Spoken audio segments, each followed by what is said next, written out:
Кочани и понатаму е меѓу ретките градови во државата што немаат постојана музејска збирка во која ќе бидат изложени сите етнолошки и археолошки артефакти.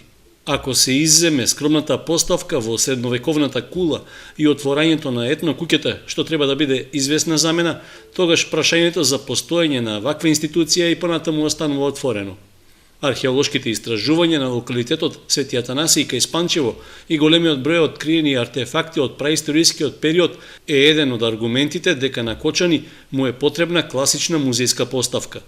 Шансата за тоа да се реализира може да се бара и во ставот на Министерката за култура, искажен уште минатата година, дека приоритет на ресорното министерство е заштитата на археолошкото и друг вид културно богатство и негова презентација пред јавноста. Наш врвен приоритет во културната политика и на владата и на Министерството е токму заштитата на културното наследство и посебно ми е драго што во изминатиот период доста се истражуваше и се пронајдоа значајни артефакти кои што ќе овозможат и отварање на нови поставки, на дополнување што се вели на поставките кои што постојат во нашите институции. И многу е битно за Министерството за култура да секој град си поседува свој музеј или преку своите заводи да ги оплеменува и надградува своите поставки. Освен поддршката за проширување на постојните музејски збирки, според министерката Канчевска Милевска, посебно внимание ќе се даде токму на археолошките откритија. Ние ќе продолжиме и во иднина преку годишната програма да даваме поддршка и археологијата на вистина да си го добие својот